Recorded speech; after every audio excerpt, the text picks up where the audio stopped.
Hey guys, first video. Yep. I guess we'll just head right into it. So today we are diving into one of the strangest U.S. intelligence programs ever funded, Project Sunstreak. Uh, this project wasn't anything about satellites, spies in trench coats, secret gadgets. It was about psychics. Yeah, psychics. In the 1980s, the US government spent taxpayer money trying to prove that people could use psychic powers, specifically remote viewing, to spy on enemies from thousands of miles away. This program stayed classified for decades, but now that the documents have been declassified, we can take a closer look and analyze exactly what they did, what they found, and whether there was any proof it worked. Now, before we go any further, I'd just like to state that, me personally, I don't believe in psychics, ghosts, or anything. I'm just doing,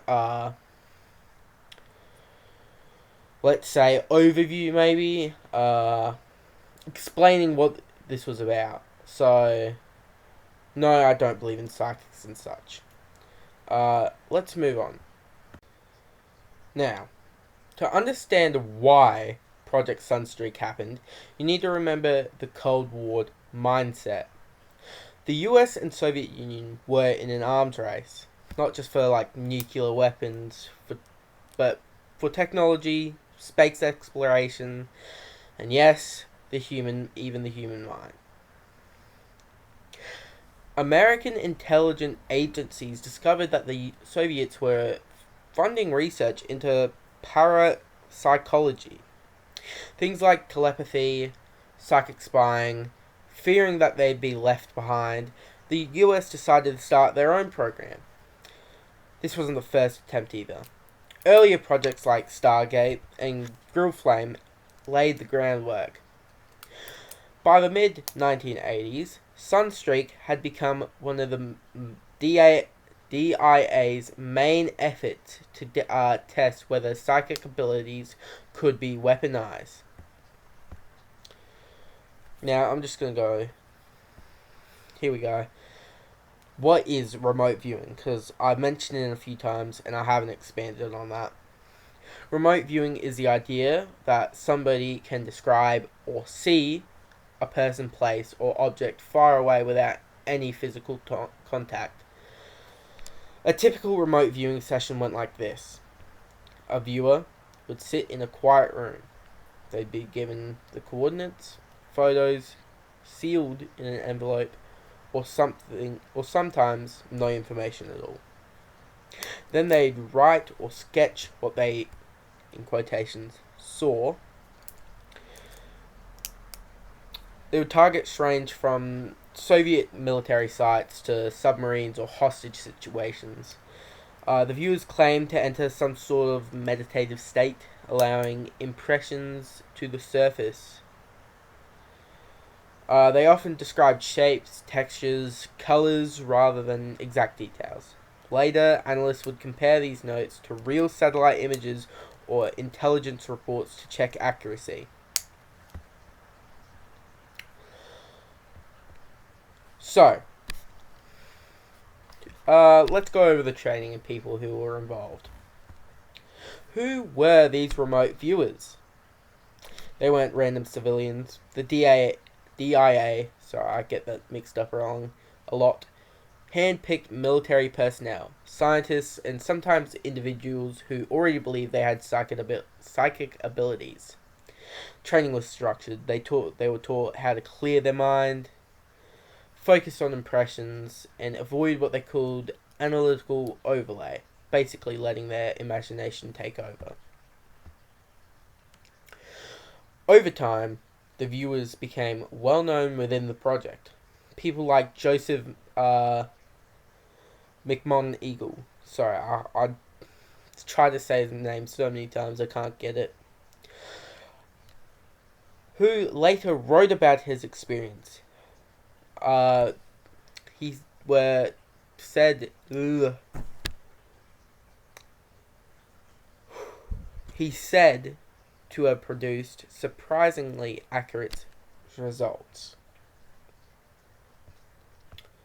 So, what did the program actually achieve? There were a few striking cases, in fact. A remote viewer once sketched a large crane structure at a secret Soviet site, which later matched up with satellite photos. Another session correctly described a new class of Soviet submarine before it was confirmed by other sources. During hostage crises, viewers sometimes gave descriptions of locations that lined up with later rescue details.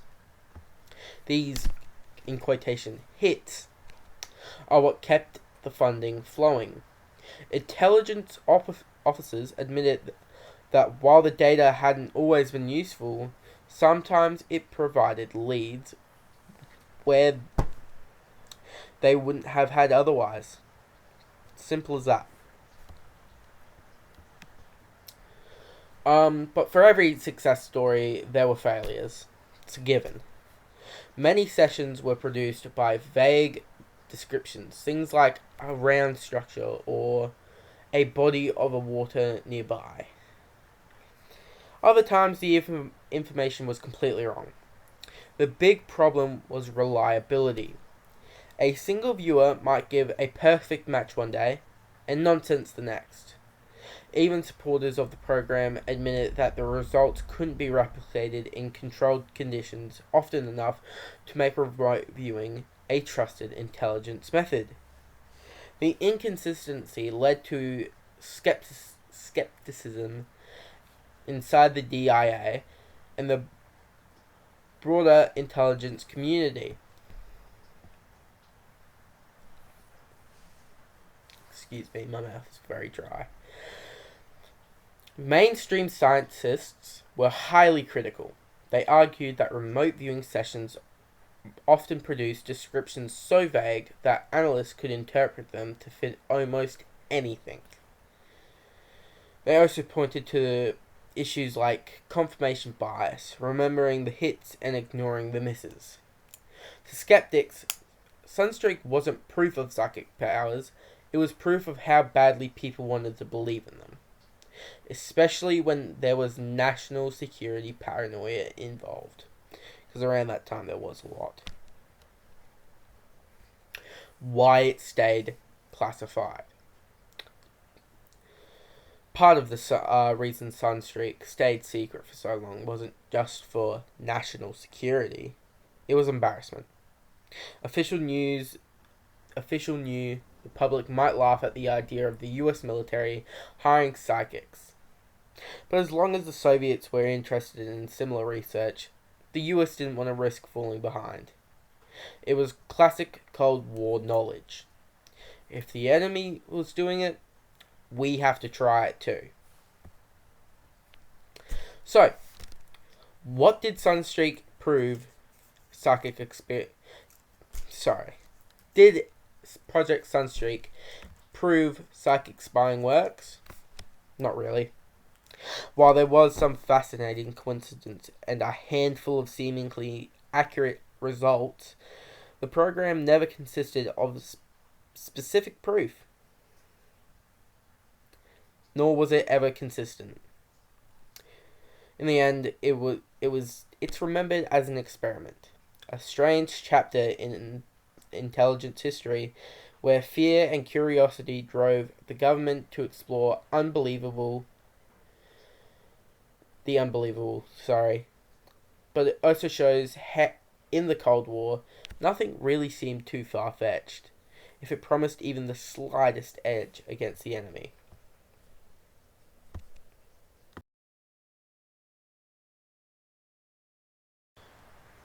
Alright, I'll be leaving the source material from the actual FBI page in the description, so you can go check it out yourself if you want to fact check me, see if I got anything wrong.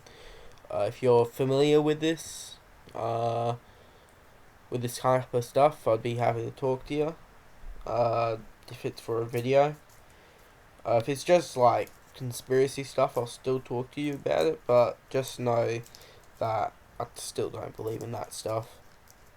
But it will be fully anonymous, just saying. And it's going to be a while. If you found this breakdown interesting, hit the like and subscribe for more deep dives into declassified documents, Cold War experiments, and stranger sides of history. Thanks for watching.